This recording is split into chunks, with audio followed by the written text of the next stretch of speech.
La parole est à Madame Geneviève Garrigos. Monsieur le maire, mes chers collègues, les recycleries et les ressourceries font partie des acteurs majeurs de la trajectoire zéro déchet choisie par la ville de Paris depuis 2014. Ces lieux sont entièrement dédiés au réemploi, à la réparation et à la prolongation de la durée de vie des objets ou des matériaux. Grâce à ces structures, près de 3 700 tonnes de déchets ont été détournées de l'enfouissement ou de l'incinération en 2029. Cette délibération nous propose de subventionner 18 structures pour un montant total de plus de 500 000 €.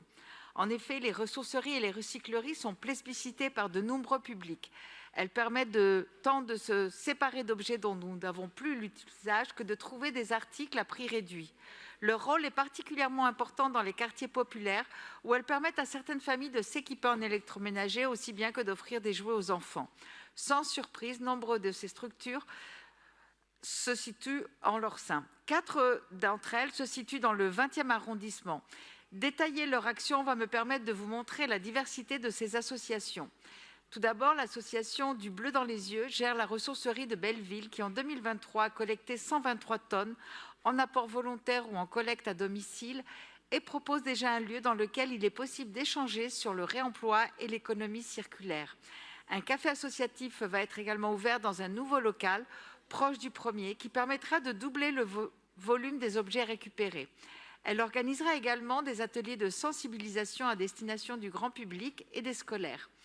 L'association Emmaüs Coup de main fait-elle partie de la galaxie des associations qui émanent de celles créées par l'abbé Pierre? Elle gère un espace de vente rue Saint-Blaise et un autre espace dédié à la collecte, à la sensibilisation et à des ventes éphémères dans le quartier de la Porte de Montreuil. Elle pourrait participer aux activités du territoire zéro déchet Saint-Blaise et a recueilli en 2022 485 tonnes d'objets. L'association Extramuros, quant à elle, qui est historiquement basée dans le 20e arrondissement, collecte principalement du bois pour faire fonctionner sa menuiserie solidaire, écologique et sociale. Elle organise des chantiers éducatifs, des ateliers participatifs, des formations en menuiserie circulaire et des ateliers d'autofabrication.